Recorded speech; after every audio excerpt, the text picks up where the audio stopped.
All right, good morning, everybody. How we doing today? How you doing, Cameron? I'm pretty darn good. It's Monday morning, and I am blessed to have a job that I get to work hard at and actually earn a few bucks. And yeah. Fair enough. Sounds good, sounds good. So far we have Dave Bowen in the chat. We have Steve. Steve was first, but... morning, gentlemen. got a half dozen or so people watching, and there's Ma. I am so glad that my mother is watching this episode this morning because we're going to talk about one of my other favorite people. What are we talking about, Cameron? We're talking about Red Skull Peterson. I don't have a pun for it. I tried to think of one. But that's a pity. So yes, we're talking about Jordan Peterson this morning as relates to the meme war and some stuff that's been going on in comic books. I have read a lot of comic books in my life. I have. When we were in Massachusetts for a piece of a summer one time, and I didn't know anybody. I was a kid. I was 11, I think. That was shortly after the death of Superman. Yep. That is exactly when that was. Yep. I know this because I was also 11 when I read The Death of Superman. Yeah. We're big nerds. In fact, the resurrection of Superman and the death of Superman, my Uncle Bobo bought me copies of those, and he bought me two copies of each. Because they came in the nice plastic bag, and they came with a little extra piece of merch in there. I believe I still have all of them on my shelf.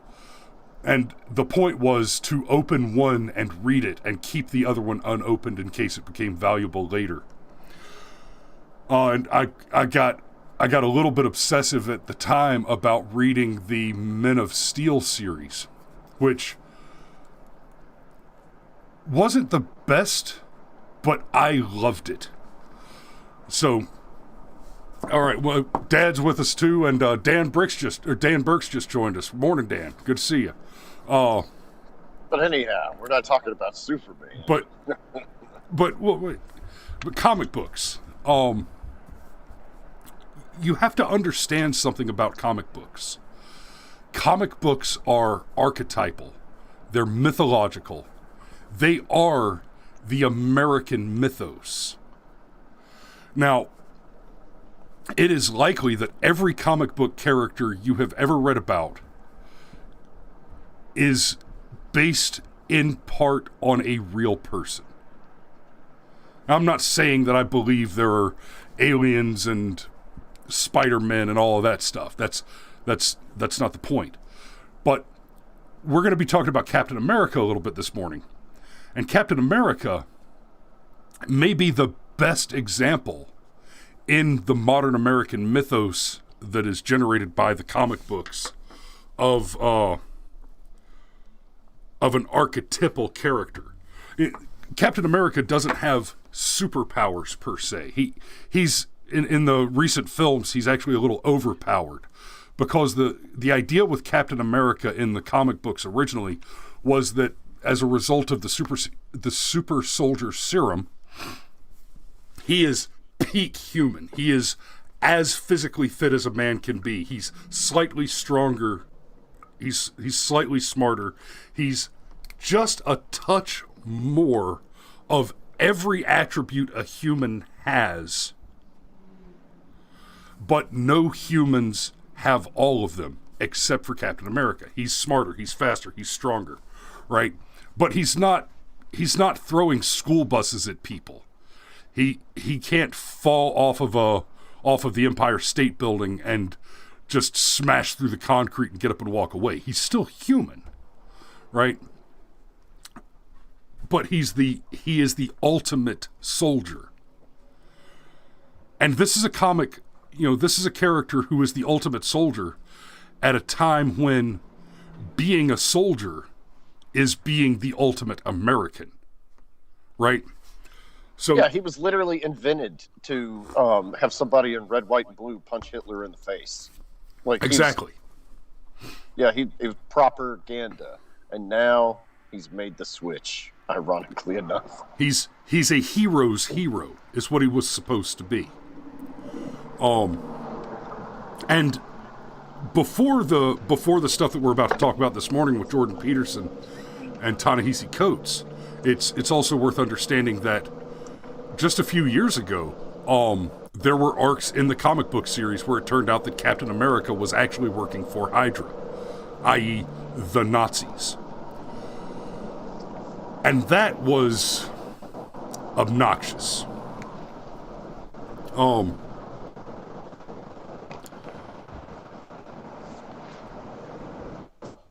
Yeah, that was obnoxious.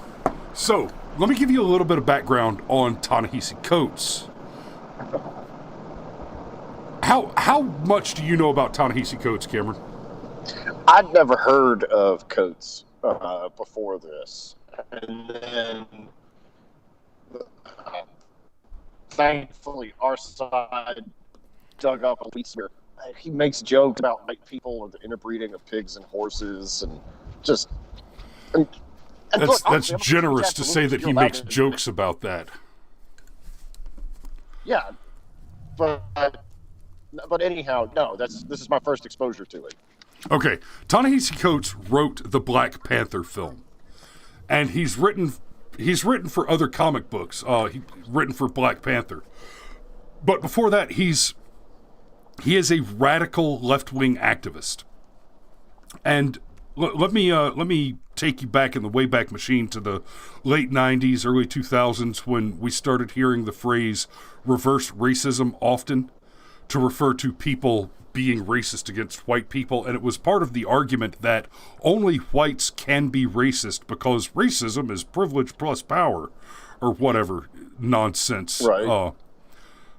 Yes, let's pretend for a moment that the firing of Pierce Morgan was not the result of two black women complaining about his privilege and how he oppressed them. And then, they got him fired. They used their power to hurt him because of his race. Isn't that interesting? The two rich black women I'm referring to are Meghan Markle and Oprah Winfrey. But that's the argument there. And so we heard all that crap about reverse racism, and even that far back, I was smart enough to say, no, hold on. It's not reverse racism. It's just racism. Well, now, and Ta-Nahesi Coates is one of the originators of the term anti-racism. It's not enough that you're not racist. You must be actively anti-racist. And to be very clear, what Ta-Nahesi Coates means, and this is not me inferring or assigning motive or making assumptions. He wrote a book explaining it explicitly. What Ta-Nahesi Coates means when he says you must be anti-racist is you must actively practice reverse racism.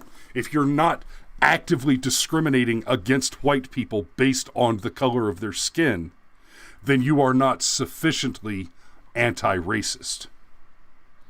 So that's the person we're talking about, Ta-Nahesi Coates, who has written this... Wow! Who's written? So he has written a Captain America comic book where he has decided that Jordan Peterson is the Red Skull, the ultimate Nazi, right? And guys, the Red Skull as a character is a better Nazi than Hitler, a more pure Nazi than even Adolf Hitler. Like, if Adolf Hitler is the ultimate Nazi and Captain America is the ultimate patriotic American soldier, the point to Red Skull was that he was as distilled a truth about Nazism as Captain America was a distilled American hero, right? Like, he doesn't have skin on his face. He has a skull face because he's less human. Because he's been cleaned by the purifying fires that the Nazis were so obsessed with. Right? So, now I'm going to pull up the image. We're taking this from The Bee. I'm sorry, from Not The Bee. Lobsters unite. Jordan Peterson is trolling Marvel for making him a supervillain, and it's glorious.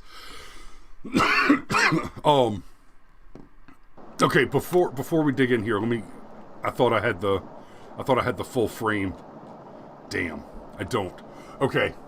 I have the frame where it shows the Red Skull. So the comic book, it shows Captain America talking to a police officer, and the cop says something about how his little brother has changed and he's worried about him, and Captain America says, "Let me guess.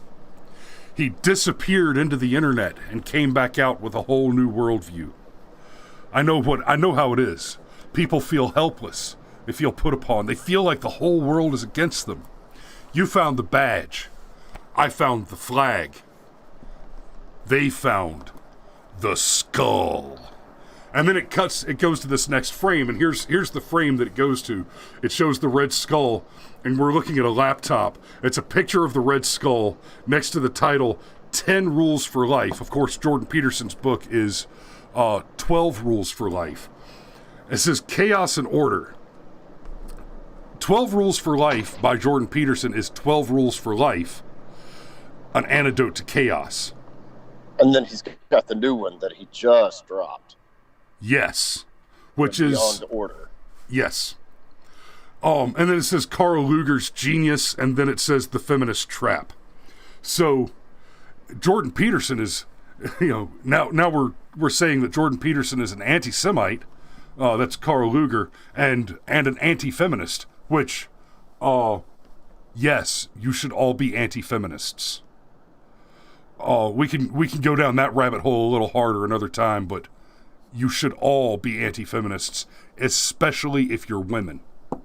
Well, I mean, you realize part of the illusion here is that the left supposes that there's all these Pied Pipers out there. I've listened to video essay after video essay about how the algorithm basically tricks you into becoming a Nazi because you start out with having a problem with something some really radical feminist says, and then that transitions to just having a problem with feminism, and then that transitions to having a problem with progressivism, and so forth and so on. And eventually you find the evil that is somebody like Jordan Peterson, and it's almost like the Pied Piper. It just brainwashes you.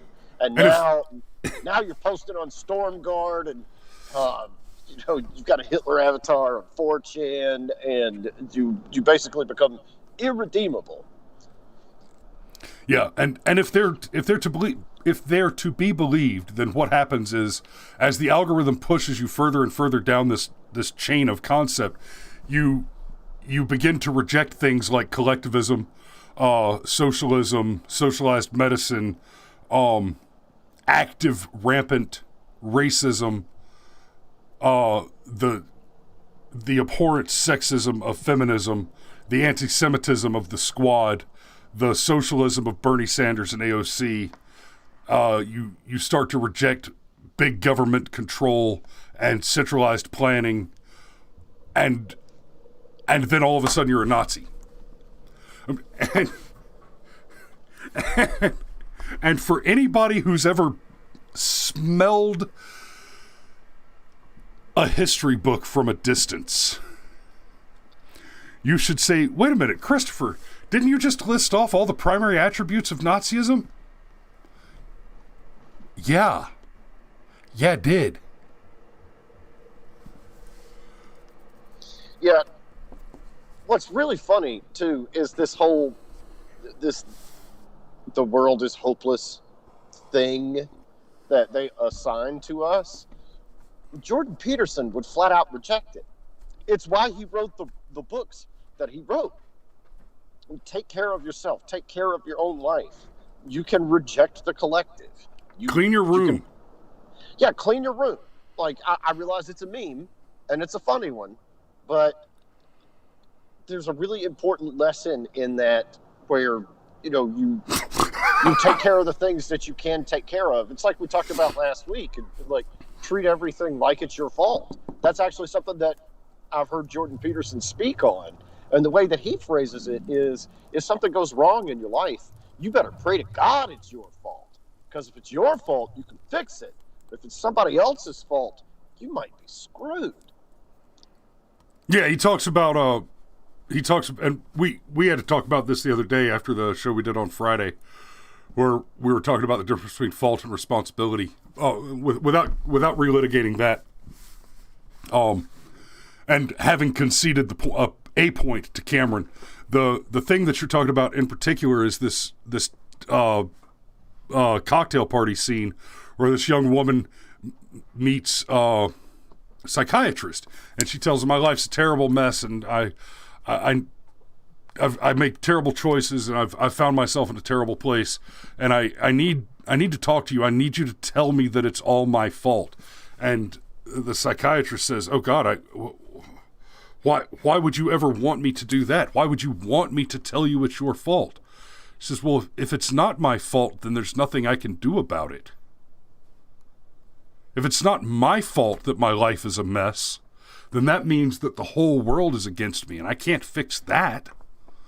But if I screwed up, if it's my fault and I can take responsibility, then I can do something about that."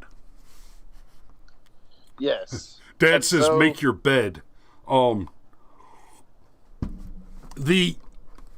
There's a subtle difference between the "make your bed" speech from...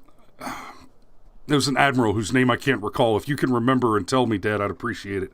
But there's actually a pretty famous speech by this admiral, and it was, I believe it was a commencement speech to one of the graduating classes at Annapolis or something. But he talks about making your bed, and he is talking about taking responsibility, and part of what he's talking about is the clean your room thing. With the make your bed speech, a big part of it is he says, make your bed every morning.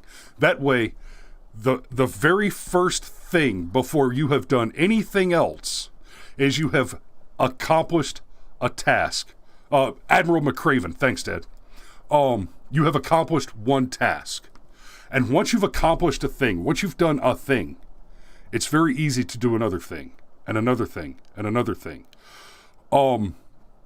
It's almost like a habitual implementation of the salesman's understanding that the best time to close a sale is right after you've just closed one. And that's a whole topic that we can go down another time. And I say it like that because the idea that salesmen have that it's best to close a sale right after you've closed one gets into an almost a religious, almost superstitious belief in the power of positivity moving forward, which it takes a lot of unpacking. And they're not wrong. From personal experience, I can tell you that the best time to close a sale is right after you've just closed one. Cameron, I know you've had this experience as well. Yeah, there's nothing like commission sales to make you take care of yourself. Yeah, and it's the same thing. It's the same thing if you're on the target range and you knock down that pop-up target. Once you knock down that first one, that momentum and confidence, Dan Burks points out, momentum. I'm telling you, the ability to seize momentum and take advantage of it and ride it there is something transcendent, ephemeral, and just mystical about that. It cannot be explored solely as a psychological topic. Oh yeah, the mo is real. What's hysterical to me, though, is how bad this has absolutely backfired. Yes! Because, oh my God, talk about the left can't meme. The left, not only can the left not meme, the left, seriously, somehow they anti-meme. They produce fodder for actual good memes. Yes, they meme my themselves to death. So Hail Lobster. Hail Lobster. Lobsters unite. Jordan Peterson is trolling Marvel for making him a supervillain, and it's glorious. Hail Lobster! And he's got this logo. I forget the guy's name who designed it, but there's a shot of the frame from the comic book that we talked about. But Peterson has been called literally worse than Hitler by the left. And to be clear, let's do just a quick little backdrop on who Peterson is. He's a psychologist. He's done fantastic biblical series.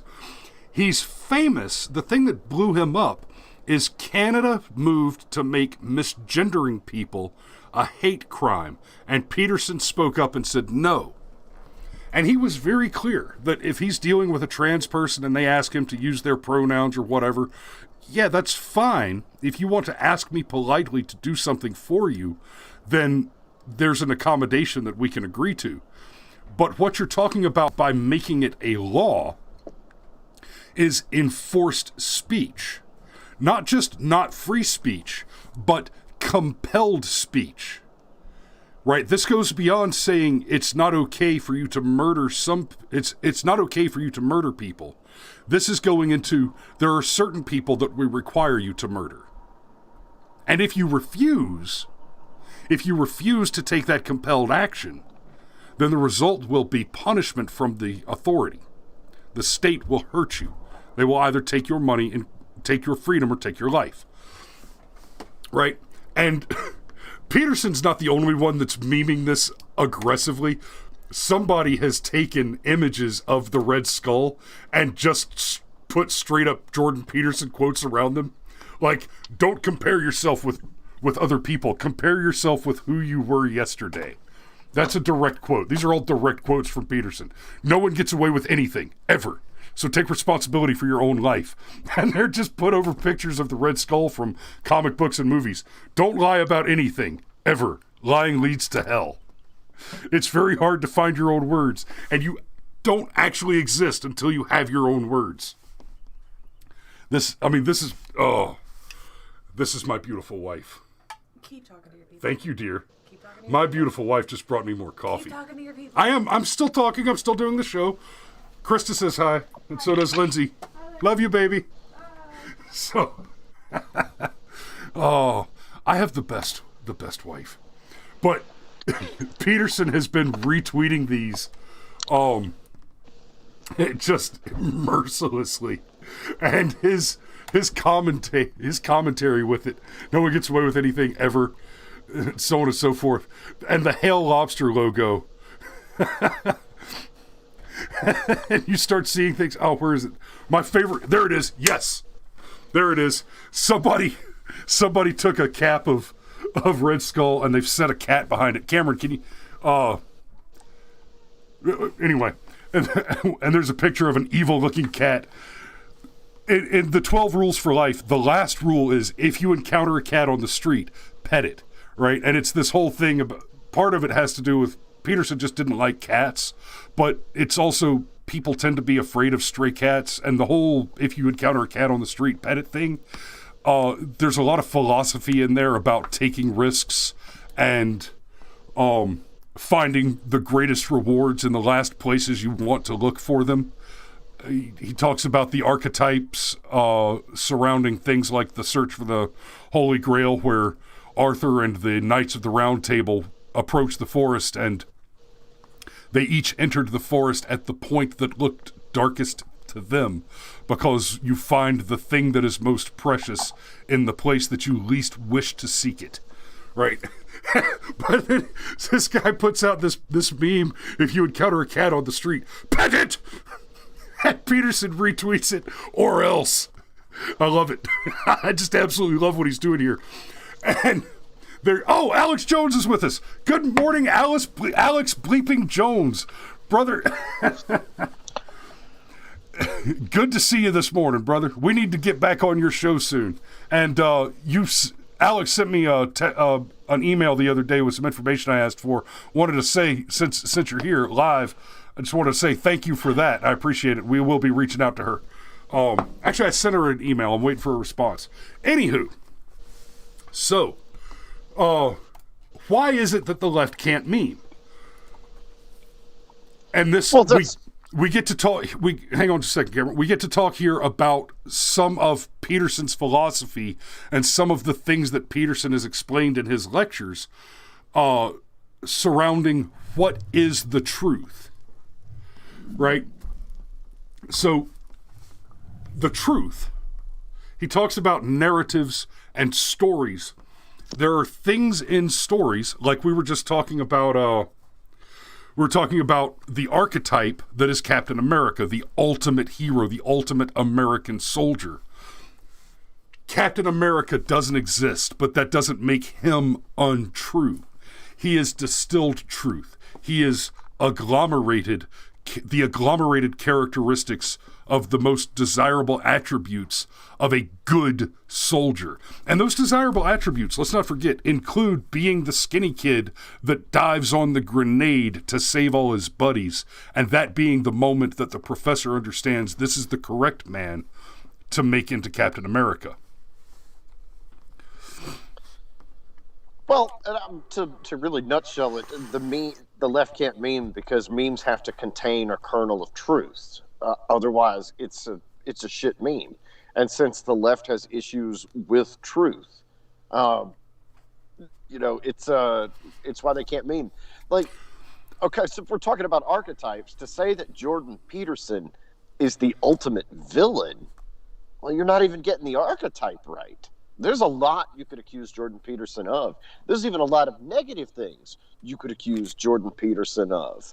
But being a Nazi, evil, brainwashed guy that's like, that leads the Nazis' occult arm and wants to wield magic power in the name of the Fuhrer and all that. Like, there's nothing there with Jordan Peterson. Like, there's no overlap. And so what's hysterical is he's taken it and he's embraced it. They're selling shirts that say "Hail Lobster." Like, yes. You And want yeah, to talk about I've got the merch store pulled up. He tweeted this with "Hail Lobster, buy it now, or else." yeah, I mean, talk about making lemonade out of lemons. Just wow. And his daughter Michaela tweeted out that they made over $50,000 just over the weekend off of the Hail Lobster merch here. Right? They've got a poster, they've got some T-shirts, and they've got a sticker. And it's got that fantastic logo on it. And it just says, "Clean your room and tell the truth." That's what it means to be a Nazi now. To clean your room and to tell the truth. And the fact that he's capitalizing on this, somebody tweeted a picture with just the image, and it's of a shirt with a meme on it. It's not even one of the shirts that he's selling on his merch store here. And Peterson replied, "What else would an evil capitalist do?" And immediately started evil capitalizing. And okay, so political persuasion. It would be a mistake to refer to Peterson as a conservative in the way that Americans understand conservatism, except that it's not in the way that you should understand conservatism. Peterson believes in many of the things that we as conservatives, which are more properly called liberals, believe in. Understanding that the Constitution of the United States is one of the most liberal documents of law ever produced, and that is the thing of which conservatives properly are conservative of. Principles like the freedom of speech, the freedom of ownership of property, the freedom of your religion, the freedom to worship or not as you prefer, the freedom to keep and bear arms against the probability of raiders, pirates, privateers, or, God's help us, a tyrannical government. These are things that Peterson would also hail. He's a bit of a gun guy too. He's talked about that. He got it from his dad. who was a hunter in the wilds of Canada. But Peterson is also a Canadian. Interestingly, he is a Canadian who very recently went through a hard bout of bad health. And what did he do when he went through a hard bout of bad health? Did he go and get better in the Canadian socialist medical system where all your health care is free and that's how everybody should do it because health care is a human right? Is that what he did, Cameron? No, he Fuck ended up no! having You to can't go- cure yeah. anything with free medicine. It's garbage. No, He ended he up having left to go to Canada some to of go these- somewhere else. He traveled the frickin' world, went to a half a dozen different places to find somebody he could pay for reasonable medical care. Yeah, he ended up going to some hospital in Russia that would give him the treatment that he knew that he needed to detox from the antidepressant he was taking that he had a bad reaction to, and like it was just it was Because let's not bad forget, for him. the Canadian healthcare system, which until a few years ago was only the socialized medical system and it was illegal to sell private healthcare in Canada, that system was found by the Canadian Supreme Court to be a violation of human rights.